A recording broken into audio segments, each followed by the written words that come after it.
Voilà mes amis, à nouveau un grand bonheur de se retrouver avec notre maître, Monsieur Ababou. Et on est dans la période de Hanouka, on va aujourd'hui parler de Hanouka, on va parler des bougies. Je vais faire une introduction importante. Vous savez que quand vous prenez le mot Hanouka, vous avez un secret inimaginable dans le mot Hanouka. Si vous prenez la première lettre, le chet et le e, ça fait 13, l'unité. Au milieu, vous avez le kaf et le vav, le nom de Dieu. Il vous reste le noun, la bina. Ça veut dire qu'en vérité, le mot Hanouka fait allusion à trois choses extraordinaires. La bina, qui est une force qui est complètement au-dessus de ce monde, je vais expliquer. Le nom de Dieu et l'unité. Quel est le rapport entre le nom de Dieu et l'unité? Parce que comme on le sait, on en a parlé souvent déjà, tout le projet de Dieu dans ce monde, c'est l'unité, qui est l'absolu contraire de l'uniformité. Et d'ailleurs, c'est exactement ce qui s'est passé avec les Kohanim, qui étaient des gens d'une spiritualité inimaginable. Ils ont compris qu'ils devaient descendre dans ce monde pour unir le monde d'en haut avec le monde d'en bas, l'unité, et devenir de véritables guerriers. Ils se battaient à 1 contre 1000, mais ils sont arrivés à chasser les Grecs de la terre d'Israël. Parce qu'ils sont arrivés au niveau de la Bina. Parce que justement, c'est dans le mot Hanouka, ils ont reçu des forces surnaturelles de la Bina, qui est au-dessus de ce monde. Par le Noun, oui. Par le Noun, oui. Et c'est comme ça qu'ils sont arrivés à chasser les Grecs, qui étaient une armée d'une puissance inimaginable, mais comme ils ont reçu des forces surnaturelles, ils sont arrivés à vaincre les Grecs. Et quand après ils sont entrés dans le Beth Amikdash, ils ne le savaient pas, mais les Grecs avaient pris toutes les fioles d'huile et les avaient jetées. Ils ont cherché, et tout d'un coup, sous une armoire, ils ont trouvé une fiole d'huile. Peut-être que quand un Grec était passé, il avait donné un coup. Bon. On est tous en bronchite, hein? Très bien. Et donc, il a te donné un coup dans une fiole qui est passée sous l'armoire. Ils l'ont retrouvé. Si je peux me permettre. Oui. Je peux me permettre. Mais évidemment. Avec le respect que je vous dois, Khaïm. Oui. Moi, j'ai une autre version. De oui. ça. Ah, c'était pas un coup de pied, alors. Voilà. C'est une autre version. Oui. Plusieurs dizaines d'années avant, oui. il y avait, vous savez que tous les ans, ils produisent ils achètent des olives et avec le premier jet, ils font l'huile du candélabre. Absolument. Et tout le problème, c'est qu'à ce moment-là, il restait un surplus d'olives. Le Kohen Gadol a compris par Nevoa que, en fait, ça va un jour servir. Il a pris ces olives, il les a pressées, il en a fait de l'huile, il l'a mis dans une fiole, il a fermé avec le tampon du Kohen Gadol et il l'a caché sous une pierre. C'est ce que j'ai entendu. Sous une pierre. Absolument. Voilà, en tout cas, ils ont retrouvé cette fiole. Elle ne devait brûler qu'1 jour. Elle a duré 8 jours. Quel est le message? C'est qu'Hachem a voulu leur faire comprendre que pourquoi ils ont gagné la guerre. Le 8, c'est la Bina, parce qu'ils étaient connectés à la Bina. C'est ça. Grâce à qui? Grâce au Kohanim. Et de là, qu'est-ce qu'on comprend? On comprend que peut-être une fois dans notre histoire, des gens qui étaient à un niveau religieux extrêmement élevé ont compris qu'il ne faut pas rester en haut, voilà, mais il faut descendre en bas. Monter une armée et se battre contre tous les méchants de ce monde. Exactement. Chose qui a complètement disparu aujourd'hui. Et on ne trouve aucun religieux aujourd'hui qui est prêt à... Je parle des dirigeants religieux, qui est prêt à comprendre qu'il faut descendre dans ce monde pour se battre contre tous les méchants de ce monde. Et eux, les Kohanim avaient compris. Et ils se sont connectés à la Bina, et donc ils ont reçu des forces surnaturelles qui ont permis de vaincre les Grecs. Alors que le Talmud dit qu'ils étaient 1 contre 1000. Exactement. 1 contre 1000. Ils étaient quelques dizaines, après quelques centaines, après au maximum 3000. Oui, au maximum 3000. Contre une armée qui était des centaines de milliers. Ah oui, bien sûr. Et ils sont arrivés à les vaincre. Avec les éléphants. avec les éléphants. Ils se mettaient sous les éléphants. Exactement. Et il y en a d'ailleurs beaucoup Yehuda. que l'éléphant A est tombé sur tombé eux et et les a écrasés complètement. C'est comme Mais ça ils étaient prêts à mourir. C'est comme ça que mort Yehuda d'ailleurs. Oui, absolument. En tous les cas, je voudrais juste terminer en rajoutant quelque chose. La fiole qu'ils ont trouvée, c'est une fiole où il y avait de l'huile. En hébreu, le mot huile se dit shemen. Shemen a pour valeur numérique 390. 3 et 9, 12 et 0, 120. 120, ça fait allusion à quoi? Keter, Chochma, Bina. Mais si tu prends les premières lettres de Keter, Chochma, Bina, tu trouves 30. La Malchut reçoit ses forces de Keter, Chochma, Bina. Exactement. Ça veut dire qu'en vérité que l'huile, elle représente les 3 sphirotes les plus hautes qui donnent des forces à la Malchut, Keter, Chochma, Bina, surtout la Bina, qui donnent des forces à la Malchut pour se battre contre tous les méchants de ce monde. Mais c'est exactement ce qui s'est passé au temps des Hashmonaïm. Absolument. Voilà, je vous cède la parole. Et en attendant, je bois mon café. Bon, bonjour Chaim, bonjour Rav, toujours très heureux de vous avoir. On va commencer déjà par honorer un individu qui n'est pas d'origine juive, qui s'appelle M. Alexandre Havard.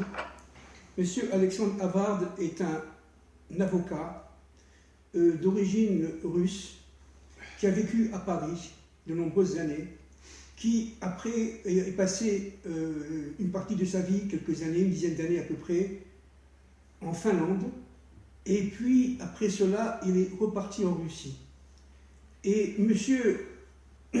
Alexandre Havard est un avocat qui a compris l'importance des relations humaines. Et il a essayé de comprendre profondément notre système, le statut de l'homme par rapport à ce qu'il devrait être. Et donc, j'invite tout le monde à le lire, à l'écouter, à lire ses livres, et à écouter dans YouTube, dans Epoch Time, il parle souvent. Écoutez-le, c'est quelque chose... C'est un contemporain? Oui, absolument, fabuleux. C'est absolument fabuleux. Mais il parle en français ou Il parle en français, il parle un français impeccable, il était à Paris, n'est-ce pas? Et regardez, bon, je vais vous donner un tout petit peu de son idée, de sa force, je vais lui dire de sa force. Regardez ce qu'il dit. La civilisation occidentale fait trop confiance au droit. Le droit règle le problème des institutions, mais pas celui de l'homme. Pas celui de l'homme. Si les individus dans les institutions ne respectent pas, vous m'avez compris, hein, les principes de la nature humaine, on aboutit à un totalitarisme masqué, la démocratie, bien sûr, qui est beaucoup plus dangereux qu'un totalitarisme démasqué. C'est ce qu'on dit tout le temps. C'est ce qu'on dit tout le temps. Que la démocratie, c'est la plus grande dictature qu'il y a jamais eu sur Terre. Parce que c'est masqué. Parce qu'elle est masquée. Elle est cachée. Regardez, deuxième chose très intéressante, il va parler du transhumanisme. Alors ce sont des idées que j'ai prises donc de YouTube, et c'est un homme que je ne connais pas, je n'ai pas la chance de le connaître, mais regardez ce qu'il dit. L'homme est mortel. Vouloir créer un homme immortel par le transhumanisme et du fanatisme obscurantiste issu de l'orgueil, de l'avidité et du désir de ne jamais mourir, entraînant l'humanité à sa perte. C'est une aberration monstrueuse. Magnifique. La vie n'est pas une fin en soi. Regardez ce qu'il dit, c'est extraordinaire. La vie n'est pas une fin en soi. Il y a des choses, des idées pour lesquelles cela vaut la peine de mourir. Il y a des choses qui sont au-dessus de la vie. C'est la vérité. Le bien, l'amour ou la beauté. La vie n'a de sens que si elle est au service de ces valeurs suprêmes voulues par le Créateur. Magnifique. On ne peut pas être plus magnifique que ça. Vous voyez, c'est absolument extraordinaire. Nous allons parler maintenant du Razon Ovadia, chapitre 1. Je vais faire un tout petit résumé, Chaim, de quelques lignes, quelques mots, pour parler d'une idée qui est extrêmement importante, surtout dans cette période de Hanouka, celle du feu, de la flamme et de la paille. On va en parler tout à l'heure.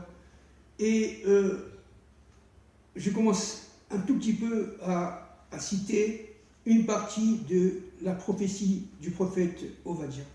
Ainsi parle l'Éternel, Dieu à propos d'Édom. Voici que je t'avais fait tout petit parmi les nations. Tu étais absolument méprisable, Édom. Et voilà que l'orgueil de ton cœur t'a égaré du fait que tu demeurais sur les cimes des rochers parce que ta résistance était dans les hauteurs. Tu t'es dit dans ton cœur que jamais personne pourra me faire descendre à terre. Eh bien, quand même, t'élèveras-tu comme un aigle, établisserais-tu ton aire au milieu des étoiles, même de là, je te ferai descendre, parole de l'Éternel. Bon, évidemment, c'est très connu. À cause de ta violence contre ton frère Jacob, la honte te couvrira et tu seras ruiné pour toujours. Tu n'auras pas dû te réjouir, pensez à la Shoah, quand les fils de Yehuda périssaient. Ne pas ouvrir grand ta bouche comme contre lui le jour de ton angoisse. Le jour de son angoisse. Tu n'aurais pas dû venir dans les portes de mon peuple le jour de son désastre, ni repaître tes yeux, toi aussi, de son malheur, le jour de sa ruine, ni porter la main sur ses richesses, pensez tout ce qui s'est passé, n'est-ce pas, en ce jour néfaste. Selon ce que tu as fait, il te sera fait. C'est terrible. Ton comportement te retombera sur la tête. Maintenant, l'idée importante que nous allons essayer de développer humblement quelques secondes, quelques minutes. Par contre, sur la montagne de Sion subsistera un reste, chérit en hébreu, qui sera saint. Et la maison de Jacob prendra possession à nouveau de son héritage. Alors, la maison de Jacob sera comme un feu, la maison de Joseph comme une flamme, et la maison d'Ésaü comme la paille. Qui sera brûlée par Israël. C'est exactement ça. Alors, permettez-moi, bon, c'est l'Haftara, n'est-ce pas, de la paracha Vayetzé, c'est très connu, mais bien entendu. Alors, permettez-moi, Rav, de revenir un peu à cette histoire de flamme, de feu et d'instrument, de réceptacle. Qui est la bougie. D'accord ? Alors, d'abord, on revient un peu à Bereshit. Le Or Aganouz, c'est-à-dire cette lumière qui était cachée, elle était révélée à Bereshit avant le premier jour de la création. Elle était partout. On dit que dans bon, évidemment, c'est un langage codé. C'était la lumière qui illuminait le monde. Exactement. Le monde était dans l'obscurité totale. Exactement. Et cette lumière était censée illuminer le monde. Exactement. Et alors, on dit que, alors évidemment, il y a de très nombreux commentaires là-dessus. On dit que cette lumière, elle passait par les oreilles, par le nez et par la bouche. Et on disait que la bouche avait un kéli. C'était un kéli, c'est-à-dire un réceptacle. Vous voyez, pour la langue et pour la parole. C'est très important. Ben, la parole, c'est quoi en vérité ? C'est le réceptacle de la sagesse. C'est exactement ça. Quand on a une vraie parole authentique, c'est le réceptacle de la sagesse. C'est pour ça que la langue est intérieure. La bouche transmet la sagesse divine. Exactement. L'intériorité de l'être humain est transmise par la bouche. Absolument. En fait. Donc il faut réunir, et ça on revient à Hanouka, la pensée, c'est très important, à la bouche et à l'action. Ça, ce sont les Chachamim, nos maîtres qui le disent, la pensée, la bouche et l'action. Maintenant, pendant la révélation, la création, il y a eu, si vous voulez, cette lumière qui s'est répartie en réceptacles. Et chaque réceptacle était quelque part autonome par rapport à l'autre. Ça, c'est la faute. C'est-à-dire que avant la faute, tout était un puzzle réuni, les fonctions étaient complémentaires. Après la faute, il y a eu une séparation entre les réceptacles. Absolument. Et chaque réceptacle a voulu tout simplement conquérir cette lumière qui était en lui, qui venait de l'infini et qui était posée sur lui. Et donc il y a eu, si vous voulez, une tension d'attirance vers cette lumière et une tension de contrôle de cette lumière. Cette tension, ça a entraîné, comme dit le Harizal, la brisure des vases. Absolument. D'accord ? Alors, Absolument, la brisure des vases. C'est ça. Alors, ça vient, on va dire, la brisure du monde. C'est ça. Alors tout le problème, et ça a été commencé par Abraham Avinu, d'abord par Noé, mais enfin particulièrement par Abraham Surtout Avinu. Abraham. Voilà, surtout qui Abraham. a commencé la réparation du monde. Exactement. Surtout Abraham, Isaac et Jacob. Alors on va essayer, Isaac et Jacob, pardon. On va essayer de comprendre un peu ce qui se passe par rapport à Hanouka. D'abord, Abraham, on l'a déjà dit l'autre fois, c'est le cave. C'est-à-dire, c'est cette lumière, ce faisceau de lumière qui vient de l'infini et qui arrive dans notre monde. Et lui, Abraham a commencé à créer ce Kéli, cet instrument, avec sa femme Sarah, bien sûr, pour pouvoir recevoir cette lumière. Sa femme était la malchoute. Sa femme était elle la malchoute. représentait le monde d'en Exactement. bas. Et lui jetait de la lumière dans le monde d'en bas. Exactement. Mais cette lumière, elle vient grâce à sa femme. D'accord? C'est grâce à Sarah. Parce que il est où la lumière? Elle est dans la malchoute. Parce que la malchoute est connectée à la bina. Parce que la malchoute est connectée à la bina. Puisque la bina et la malchoute sont deux forces féminines. Exactement. Donc, Yitzhak, c'est le Réchimou, on a déjà dit l'autre fois, c'est-à-dire c'est cette race de matière, c'est la matière, n'est-ce pas, dans laquelle le Kéli va être véritablement formé. Absolument. Et le troisième, c'est Jacob. Maintenant, on va revenir un peu à Jacob par rapport au feu. Et Jacob, qu'est-ce que c'est? C'est Adam Kadmon. Alors maintenant, sur Adam Kadmon, on l'a dit tout à l'heure, il avait... C'est Adam. C'est Adam. C'est la réincarnation de Adam. C'est la réincarnation de Adam. Voilà. D'ailleurs, on dit que Jacob avait le même visage que Adam. Oui, absolument. Alors, ce qui est très important de comprendre, c'est que tout le travail des avots et des pères, ça a été de réparer la foi d'Adam Arishon à partir d'Abraham. Et comment?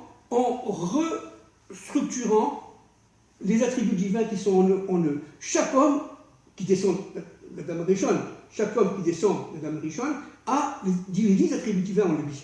D'accord? Alors, la première des choses par rapport à Jacob, c'est tout simplement d'étudier la Torah de manière à intégrer dans son intériorité exactement les données qui lui permettent de se relier à son extériorité. Ça, c'est Jacob. Jacob a été véritablement un homme détente, il a étudié tout le temps, et pour pouvoir... Enfin, jusqu'à ce qu'il aille chez Lavan, et là, il a travaillé pendant 20 ans. Oui, mais il a compris qu'il devait descendre dans le monde d'en bas. C'est ça, avant d'aller chez Lavan, Chaim, il a étudié 14 ans dans la yeshiva de Ever et de Shem. Jacob Ishtam Yoshev Ohalim. Voilà. Quand il était chez son père, il étudiait aussi la Torah. Il étudiait la Torah, n'est-ce pas? Maintenant, si vous voulez, il a étudié 2 Torahs, si vous voulez, si je peux me permettre de parler comme ça. La Torah est une, mais 2 formes de Torah, 2 manières de voir la Torah. La première Torah, c'est la Torah de miséricorde, d'universel, d'Abraham Avinu. Et la deuxième Torah, c'est la Torah de combat contre le mal. Et il a étudié chez Ever, n'est-ce pas, la Torah de combat contre le mal. 14 ans, 14, Yad, n'est-ce pas, de Matria Yad, la main, de manière à pouvoir, vous voyez, la main c'est l'action, de pouvoir à agir. Maintenant, lorsqu'il a étudié vraiment très profondément, il était prêt à aller chez Lavan. Et Lavan, il est tombé dans le monde de la matière, dans le monde du travail, dans le monde véritablement de l'agriculture, etc. Et il est devenu tout simplement un salarié. De toute façon, Lavan était un grand destructeur. Oui. On dit Bikesh la Akor et Akol. Oui. C'est le seul sur lequel on dit qu'il a voulu tout détruire. Oui. Dans la Haggadah, après ça. Oui, absolument. Et bon, Lavan était l'extériorité, c'est-à-dire qu'il vit dans une extériorité implacable. Il n'avait aucune idée de ce que était l'intériorité. Bien sûr. Donc il ne pouvait pas connaître vraiment Jacob, alors que Jacob a appris à connaître Lavan. Vous voyez la différence?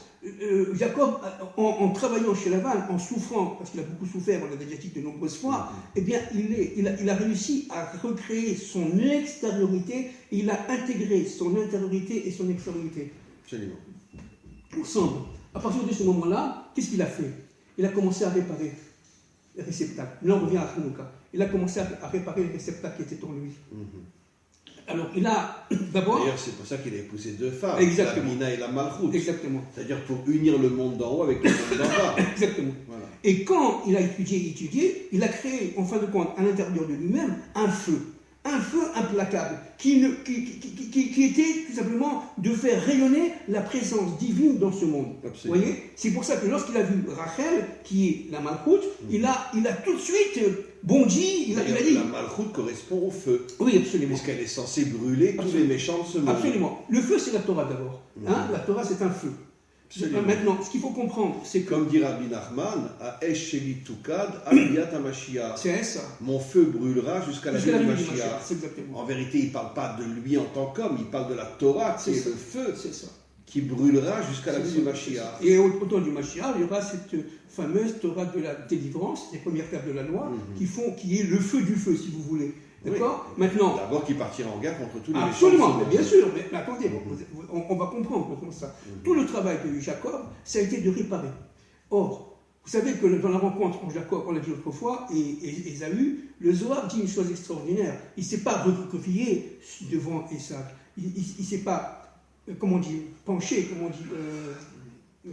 Oui, il ne s'est pas annulé devant. Voilà, il ne s'est pas annulé devant Ésaü. Qu'est-ce qu'il a fait? Au contraire. Il était en fin de compte en train de faire l'union entre les ciels et la terre. En faisant l'union entre les ciels et la terre, et qu'est-ce qu'il faisait? Il éteignait les lumières qui étaient dans Ésaü. Il éteignait, alors il a éteint par exemple, Ésaü était dans un monde inversé, n'est-ce pas? Il était dans un monde inversé, le monde de la matière, le monde de la domination, le monde de l'uniformité. De l'uniformité, exactement, le monde de l'extériorité. Le monde de l'extériorité. Qui est le monde de l'uniformité. Qui est le monde de l'uniformité. Il était absolument, lui, Ésaü, sûr de lui, fier, mais il allait vers la mort. Qu'est-ce que ça veut dire? Ça veut dire qu'en fin de compte, il avait la capacité de tout simplement d'éteindre ces lumières intérieures. C'est ce qu'on appelle, d'accord? Et qu'est-ce qu'il a fait? Jacob, il a éteint les lumières. D'abord au niveau de la Malchoute, un verset, après du Tiferet, un verset, etc. Jusqu'à arriver à la Bina. Lorsqu'il est arrivé à la Bina, l'ange, on l'a dit autrefois, c'est bien écrit dans le Zohar, l'ange d'Ésaü est venu pour sauver Ésaü, va vite l'embrasser. D'accord? Maintenant, revenons un peu plus profondément à cette histoire-là par rapport à Hanouka. Vous allez comprendre quelque chose de très important. Bon, je sais que vous le savez, bien entendu, mais les auditeurs. Jacob, qui était un homme plat, un homme, entre guillemets, Tiferet, l'union des contraires, exactement, l'unité, complet, l'union des contraires, l'unité, avait réussi, n'est-ce pas, à allumer en lui l'ensemble des lumières.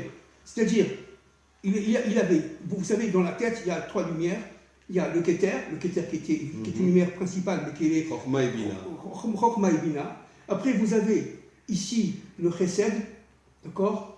Et vous avez la Gvoura, le Chesed à droite, la Gvoura à gauche, au niveau des épaules. Vous avez après Tiferet, l'union des contraires. Et vous avez la jambe droite, qui est Netzar. Attendez, excusez-moi, laissez-moi, pardon, Netzar, et la jambe gauche, Od. Or, lorsqu'il est arrivé à la jambe gauche, il a été attaqué par l'ange, l'ange d'Ésaü. Donc il a claudiqué, il a boité, il avait mal à la hanche gauche. Bon, alors évidemment c'est codé. Hein. Il y en a qui disent que c'est le sexe, bon, enfin bref. À la jambe gauche, ok? Qu'est-ce que ça veut dire? Regardez, la jambe gauche est liée directement au Od. C'est le Od. Od, c'est quoi? C'est Aaron. Aaron étant le Kohen Gadol. On retrouve les Hashmonaïm, on retrouve Matatyahu, etc. C'est-à-dire, on retrouve donc cette équipe incroyable, magnifique, qui, au temps de Hanouka, contre les Grecs, va se révolter. Ils ont soigné la jambe. Voilà. Alors, mais le problème, c'est que ce soin de la jambe va durer de siècle en siècle jusqu'à l'arrivée du Mashiach Ben David. D'abord Ben Joseph, après Ben David. Je vais vous expliquer. Tout le problème, c'est que pendant 8 jours, pourquoi 8 jours? Parce qu'encore une fois, c'est la Bina. Mais attention, regardez, si vous comptez 3 plus 2, ça fait 5, plus 6, Tiferet, plus 7, la jambe droite, plus 8, la jambe gauche. Ça fait la Bina. C'est-à-dire, tout le problème, c'est de réunir le Od à la Bina. C'est exactement ce qu'ont fait les Hashmonaïm. Oui, le monde d'en bas avec le monde d'en haut. Oui, mais c'est exactement, mais pas la Bina. Parce que le côté gauche est le monde d'en bas. Et vous savez qui c'est qui a réussi à réparer le Netzar? C'est Mordechai, pendant Purim, d'où l'importance de Purim. Purim, dit le Zohar, a permis Mordechai a permis, grâce au fait qu'il ne soit pas, comment dirais-je, penché devant je ne trouve pas le mot, devant Aman. Il ne s'est pas prosterné devant Aman, n'est-ce pas? Eh bien, cela a permis tout simplement la réparation de la jambe droite. Et Purim, c'est la réparation de la jambe droite, et Hanouka, la jambe gauche. Maintenant, quelque chose de très important. Une fois que donc tout ça, c'est pour ça que pendant des millénaires, on fait Purim et on fait Hanouka, n'est-ce pas? À chaque année. D'ailleurs, nos maîtres nous disent que les deux seules fêtes qui resteront seront Purim et Hanouka. Voilà. Pourquoi? Parce que c'est des fêtes de Gvoura. Exactement. Mordechai qui se bat contre Aman, les Kohanim qui se battent contre les Grecs. Et ce que Dieu veut, c'est la Gvoura. Exactement. Il nous a créés pour être des guerriers. Exactement. Et pas pour être des moutons. Exactement. Ce que nous sommes tous aujourd'hui. Se perd tout simplement dans se prendre en charge et détruire le mal. Et c'est exactement ce qu'a fait Jacob. Comme dit le proverbe, mieux vaut mourir debout que vivre à genoux. C'est ce que dit le monsieur là. D'accord, c'est ce que dit le monsieur là. Mieux vaut mourir debout que vivre à genoux. C'est ce que dit Alexandre. Et donc, ce qui est très très important de comprendre, c'est que pour que Jacob soit un feu, il faut absolument, n'est-ce pas, non seulement étudier la Torah, mais réparer la jambe droite et la jambe gauche. Il faut savoir que Mordechai avait des des étincelles de Jacob. D'accord? C'est un Binyamini, d'accord? C'est une descendant de Binyamin, donc directement lié à Jacob, par Rachel. N'oublions pas ça, c'est très important. D'accord? Maintenant, ce qui est très important encore de comprendre, c'est qu'en fin de compte, tant que la jambe gauche et la jambe droite ne sont pas complètement réparées, il ne peut pas y avoir le Yesod qui se révèle, ça veut dire le mot de Joseph. Écoutez bien, s'il vous plaît. Et après, ça veut dire... Parce que le Netzar et le Hod sont mashpia sur le Yesod. Exactement. Bon, il faut dire en français. Alors maintenant, le Yesod, c'est-à-dire le fondement, lié directement à Joseph, eh bien, c'est le Mashiach Ben Yosef, qui va donner la Malchout au Mashiach Ben David. Qui soutient la maison de David. Voilà, qui soutient... Yosef, c'est les fondations qui soutiennent la maison de David. Exactement. Alors, et David prendra conscience que sans Yosef, il ne peut pas exister. C'est-à-dire que, qu'est-ce que c'est que le temps du Mashiach Ben David? C'est le temps où tous les attributs divins qui étaient perturbés par la faute d'Adam vont tout simplement revenir à leur place. Et les autres vont, et tout va être réordonné selon le plan de Dieu initial, primitif. Vous comprenez? Oui. Donc, ça c'est le Mashiach Ben David. Maintenant, imaginons tout le travail qu'ont fait Abraham, Yitzhak et Jacob. Maintenant, Jacob est un feu. Alors pourquoi Joseph est une flamme? Alors c'est très intéressant. Parce que Joseph, d'abord il a étudié, c'est l'enfant préféré, c'est écrit dans la Torah, de Jacob. Joseph c'est la lumière. Voilà. Joseph... Le tzaddik est la lumière. Exactement. Alors vous savez le tzaddik yesod olam. Bien sûr. Alors vous savez ce que disent les maîtres des secrets. Quelque chose d'absolument fondamental. Chaim. Ils disent qu'en fin de compte, Joseph, qui vient de la racine Asaph, qui veut dire rassembler. Bien sûr. Assembler. Maintenant, qu'est-ce que ça veut dire? Rassembler, pas dans l'uniformité, mais dans l'unité. Voilà. Bravo. Qu'est-ce que ça veut dire?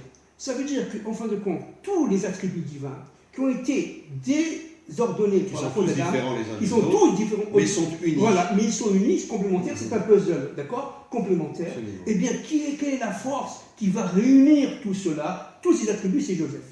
Joseph, c'est cette flamme. Alors, qu'est-ce que ça veut dire la flamme? D'ailleurs, Rachid le dit. Qu'est-ce que c'est que la flamme? La flamme, c'est la conséquence à distance du feu. Vous comprenez? C'est-à-dire qu'en fin de compte, Joseph et Jacob ne formaient qu'un. C'était un couple. Ils ne formaient qu'un. Et les Toldot Yaakov, Yosef. Voilà, exactement. Ça veut dire que le vrai fils de Yaakov, c'est Yosef. Exactement. Parce que lui, Yaakov est le feu, Yosef est la flamme, et ensemble, c'est la bougie. C'est exactement ça. Voilà. Alors, quand le Kéli, qu'est-ce que ça veut dire que le Kéli? Le Kéli, ça veut dire le réceptacle. Quand le Kéli sera fait, le Kéli sera fait lorsqu'on aura l'union véritable entre Yaakov et Joseph. D'accord? Alors c'est intéressant. Et d'ailleurs, et la bougie elle-même, c'est la Malchout. Absolument. C'est Yehuda. Absolument. Qui contient en vérité le feu et la flamme. Absolument. C'est la matière. Absolument. La matière, c'est la Malchout. Absolument. C'est Yehuda. Absolument. Et donc il faut faire le lien entre Yehuda et Joseph. On le verra la prochaine Comme on voit dans Haftarah. Oui. C'est deux morceaux de voix qui suivent. Exactement. On le verra ça la prochaine fois. Maintenant, cette fonction de Joseph, qui a été tout simplement une fonction redoutable, il est tzaddik parce qu'il est tombé en Égypte, il est tombé en Égypte sans jamais fauter. Bien sûr. D'accord? Jamais. Il a toujours été fidèle à son père. Et d'ailleurs, il y a un midrash qui dit... Et un fidèle à Dieu. Il y a un midrash Dieu est avec lui. Voilà. Au dernier moment, avec la femme de Potiphar, il a vu le visage de son père. Oui. Qu'il a retenu. Ok. Donc, c'est-à-dire véritablement son père. Donc, évidemment, le plan d'Hachem, c'est Hachem, bien entendu, derrière tout cela, mais son père et lui, qui ne formaient qu'un, ont permis tout simplement à Joseph de tenir face aux filles égyptiennes, face à l'argent, aux honneurs, au pouvoir, à cette dynastie pharaonique qui était absolument super forte et super dynamique. Idolâtre, débauchée, criminelle, tout ce que vous voulez, mais très puissante. Très puissante, n'est-ce pas? Et cette force-là, qui lui a permis d'être fidèle à son Dieu, fidèle à son père, fidèle à son Dieu, fidèle à ses ancêtres, eh bien, a permis à Joseph, évidemment, de rencontrer Osnat. On a dit l'autre fois que Osnat, c'est la fille de Dina, n'est-ce pas, qu'il a rencontrée, d'accord? Bon, et alors, de cela, sauf évidemment les deux enfants, Ephraïm et Ménaché. Alors, pourquoi c'est très important, cela? C'est parce qu'en fin de compte, Joseph est tombé, entre guillemets, en Égypte, ça veut dire dans le monde de la matière, dans le monde de l'idolâtrie, dans le monde de... Pourquoi il est tombé? Pour pouvoir donner la lumière de la Torah à l'Égypte. Le but de Joseph, c'est d'essayer de retenir une Torah... D'ailleurs, Mitzraïm veut dire les limites. Absolument. Ça veut dire de casser les limites de ce monde. Exactement. Et faire briller la lumière de la Torah. Voilà, c'est pour ça qu'il a voulu circoncire à un moment donné les Égyptiens, etc.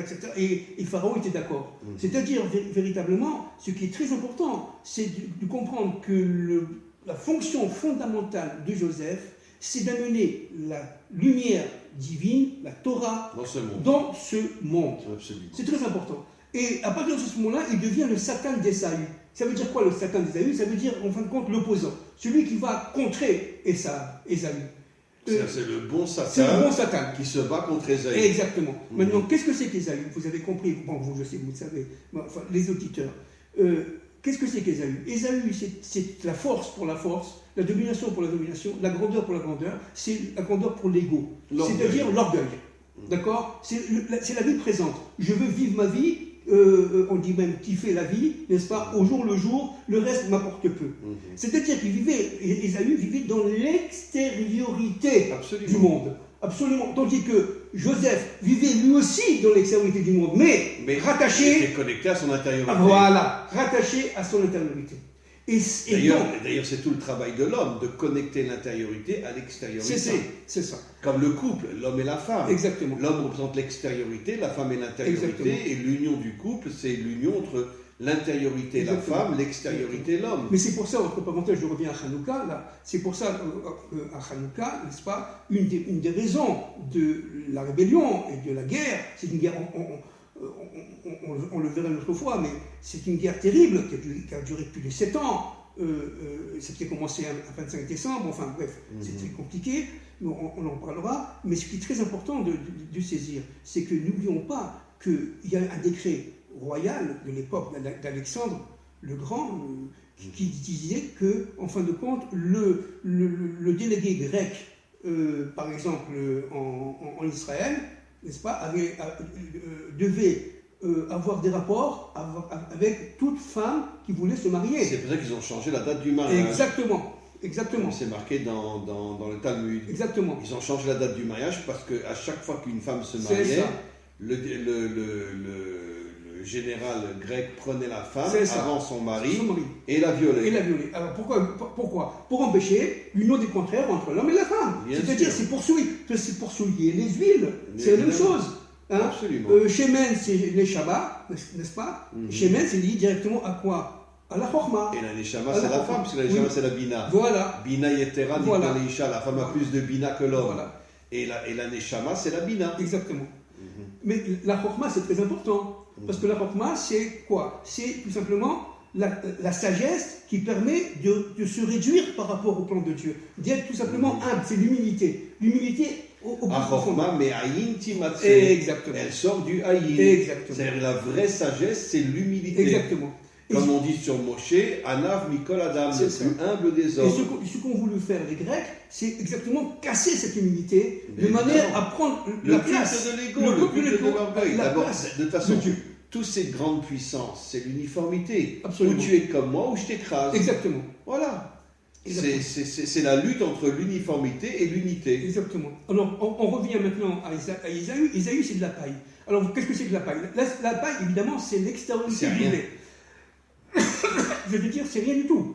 C'est du fantasme. C'est le prophète Obadiah qui dit que Ésaü est comparé à de la paille. Oui, on l'a dit tout à l'heure. Oui. C'est-à-dire que c'est de la paille, c'est-à-dire c'est de l'air, c'est du fantasme. Il n'y a rien à l'intérieur. Donc, en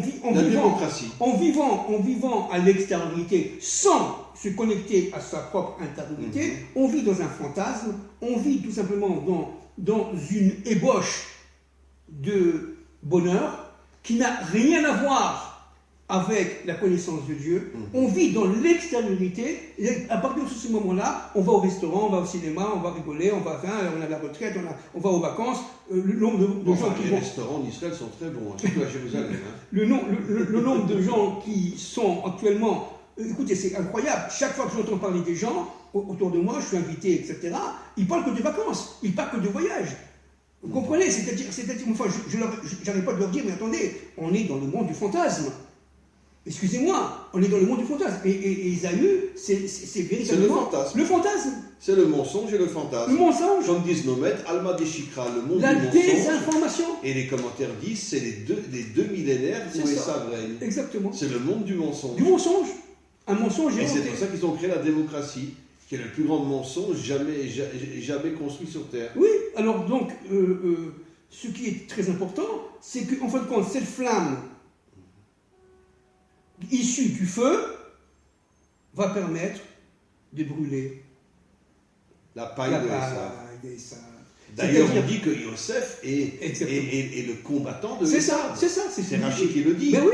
C'est c'est Yosef Satan. qui va détruire Esav. C'est Yosef qui va détruire ça, parce que Yosef, qui avait la capacité d'Esav, puisqu'il était quand même vice-roi d'Égypte, c'était Bien un sûr. économiste, il vivait dans ce monde, mais Bien seulement il avait la capacité de se connecter à Hachem par l'intermédiaire de son C'était père. un homme authentique. Il C'était un était homme à la authentique. fois en haut et en bas. Exactement. Chose qui a complètement disparu aujourd'hui. Exactement. Où tu es que en bas, ou tu es que en haut. Exactement. Et donc, il faut, encore une fois, Ésaü, qui avait cette force, cette surpuissance, eh bien, on va s'apercevoir que l'Occident, eh bien, c'était un monde carrément de fantasmes. On a vécu dans les révolutions industrielles, etc. C'était bien beau, mais ça mène à quoi? Ça mène à la catastrophe, ça mène à la déshumanisation, au transhumanisme, ça mène à une impasse incroyable. Pourquoi? Parce que tout simplement, on ne met pas Dieu dans notre monde. Absolument. Hein? Ben, c'est la séparation entre l'Église et l'État. Chez nous en Israël, entre la synagogue et l'État. C'est ça. Ça veut dire va à la synagogue et fous-moi la paix. C'est ça.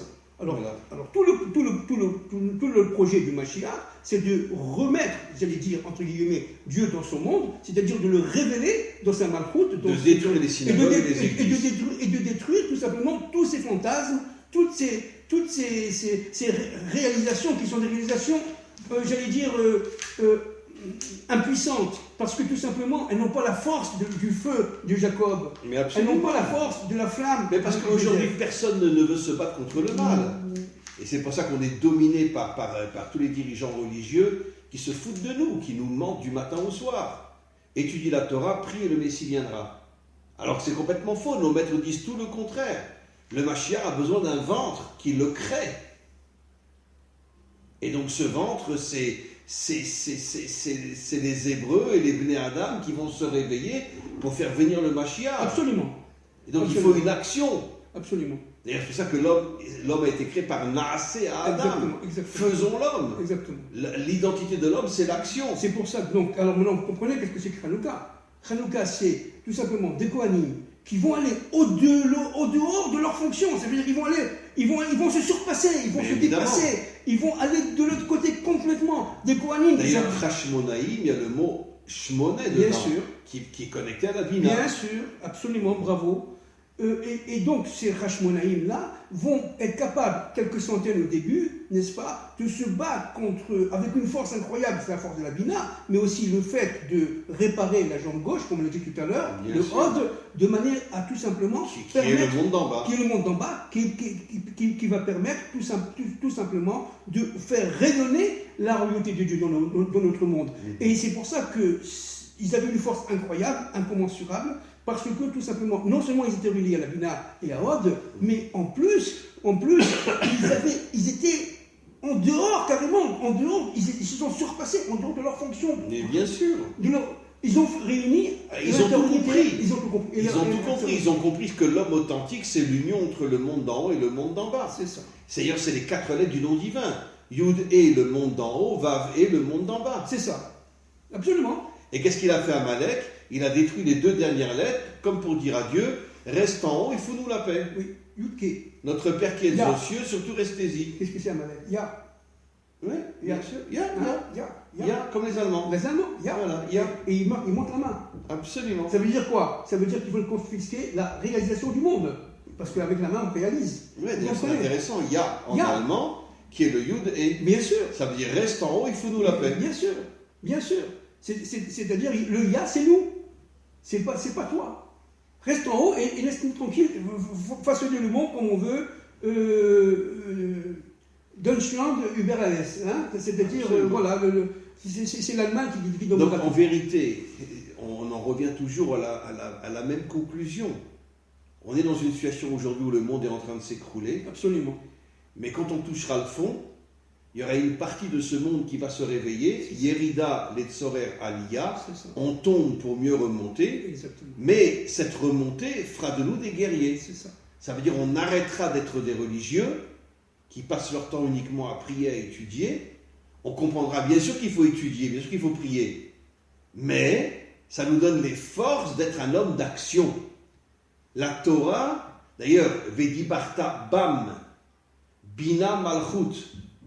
La Torah c'est la Bina, la Malchut c'est l'action.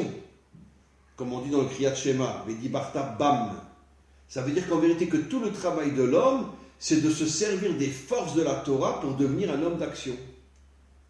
Alors, je voudrais quand même, là, pour finir, c'est en Oui. forme de conclusion, dire une chose qui est très intéressante. Est-ce qu'on va continuer à étudier pendant le Mashiach?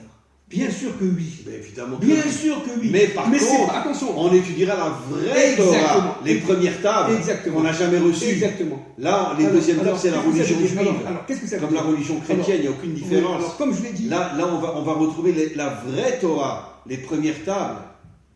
Alors, comme je l'ai dit de nombreuses fois, mais c'est très important par rapport à Hanouka, ces 8 jours-là nous permettent de prendre conscience qu'en fin de compte, il y a une Torah qui est cachée. Et la Torah qui est cachée, elle sera révélée par le Mashiach ben David. Bien Et sûr. tout le Hanouka, c'est d'annoncer la lumière de Hanouka, c'est une lumière messianique. Mais évidemment, C'est tout. et les 8 jours, Voilà. c'est la Bina. Voilà. Et le Zohar dit clairement que le Mashiach est le premier qui va se connecter à la Bina. Exactement. Pour recevoir des forces surnaturelles C'est qui ça. vont le protéger de tous les méchants qui sont dans ce monde. Alors on explique. Non seulement on aura les forces de se battre grâce à la Bina, Oui. grâce au fait qu'on a réparé la jambe gauche et la jambe droite, Purim, jambe droite et Hanouka, jambe gauche. À partir de ce moment-là, qu'est-ce qui va se passer? Il va se passer qu'on aura la capacité d'étudier vraiment la Torah. La vraie Torah. La vraie Torah. Qui nous donne des forces qu'est-ce que ça veut d'agir dire? dans ce monde. Alors, qu'est-ce que ça veut dire?